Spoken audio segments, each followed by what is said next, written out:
بسم اللہ الرحمن الرحیم۔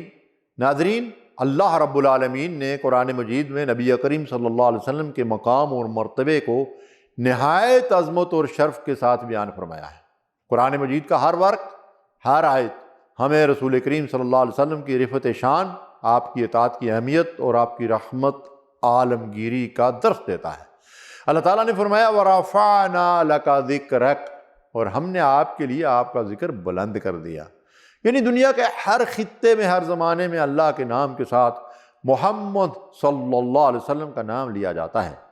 اذانوں میں، اقامتوں میں، خطبوں میں، نمازوں میں اور درود و سلام کی صورت میں اللہ نے آپ صلی اللہ علیہ وسلم کا تذکرہ بلند کر دیا۔ اللہ رب العالمین نے نبی کریم صلی اللہ علیہ وسلم کو تمام جہانوں کے لیے رحمت بنا کر بھیجا ہے۔ ارشاد فرمایا وَمَا أَرْسَلْنَاكَ إِلَّا رَحْمَةً لِّلْعَالَمِينَ، اور ہم نے آپ کو تمام جہانوں کے لیے رحمت بنا کر بھیجا ہے۔ نبی کریم صلی اللہ علیہ وسلم کی رحمت نہ صرف مسلمانوں کے لیے ہے بلکہ تمام انسانوں، جنات، بلکہ ساری مخلوق کے لیے ہے۔ آپ کی تعلیمات میں دنیا آخرت دونوں کی بھلائیوں کا پیغام ہے۔ اللہ تعالیٰ نے آپ صلی اللہ علیہ وسلم کی اطاعت کو اپنی اطاعت قرار دیا ہے۔ فرمایا مَن يُطِعِ الرَّسُولَ فَقَدْ أَطَاعَ اللَّهَ، جس نے رسول کی اطاعت کی تو یقیناً اس نے اللہ کی اطاعت کی۔ ناظرین، یہ مقام رسالت کی بلندی کی سب سے بڑی دلیل ہے کہ رسول اللہ صلی اللہ علیہ وسلم کی بات کو اللہ کی بات کا درجہ دیا گیا ہے، اور نبی کریم صلی اللہ علیہ وسلم کی نافرمانی کو اللہ کی نافرمانی قرار دیا گیا ہے۔ قرآن ہمیں یہ تعلیم دیتا ہے کہ نبی صلی اللہ علیہ وسلم کی زندگی، ان کا کردار، ان کا اسوہ ہمارے لیے کامل اور مکمل حسین نمونہ ہے۔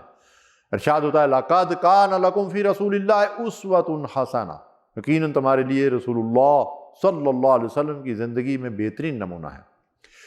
جو بھی دنیا اور آخرت میں کامیابی چاہتا ہے اسے چاہیے کہ وہ رسول اللہ صلی اللہ علیہ وسلم کے طریقے کو مضبوطی سے تھام لے اور اپنے اعمال، کردار اور رویے کو آپ صلی اللہ علیہ وسلم کی سنت کے مطابق ڈھال لے۔ ناظرین، رسول اللہ صلی اللہ علیہ وسلم اللہ کے آخری نبی ہیں، ان کے بعد کوئی نبی نہیں آئے گا۔ یہ عقیدہ قرآن کی صریح آیت سے ثابت ہے۔ ما کان محمد ابا احد من رجالکم ولکن رسول اللہ وخاتم النبیین، محمد صلی اللہ علیہ وسلم تمہارے مردوں میں سے کسی کے باپ نہیں ہیں لیکن اللہ کے رسول اور نبیوں کے خاتم ہیں۔ یہ ختم نبوت کا عقیدہ ایمان کی بنیاد ہے اور اس پر کامل یقین رکھنا ہر مسلمان کے لیے فرض ہے۔ ناظرین، رسول اللہ صلی اللہ علیہ وسلم پر ایمان، آپ سے سچی محبت رکھنا، آپ کی عزت و توقیر کرنا اور آپ کی لائی ہوئی شریعت کی کامل اتباع کرنا، یہ سب ایمان کا لازمی حصہ ہیں۔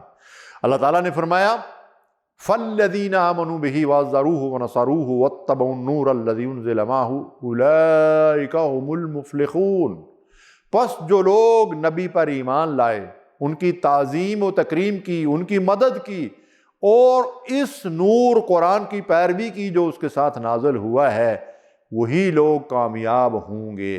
ناظرین، آئیے ہم دل کی گہرائیوں سے اللہ تعالیٰ سے دعا کریں، اے اللہ ہمیں اپنے محبوب نبی صلی اللہ علیہ وسلم کی سچی محبت نصیب فرما، ہمیں ان کی سنت پر چلنے کی توفیق عطا فرما، ہمیں قیامت کے دن آپ صلی اللہ علیہ وسلم کی شفاعت نصیب فرما اور ہمیں آپ صلی اللہ علیہ وسلم کے ہاتھ پر حوض کوثر سے پانی نصیب فرما۔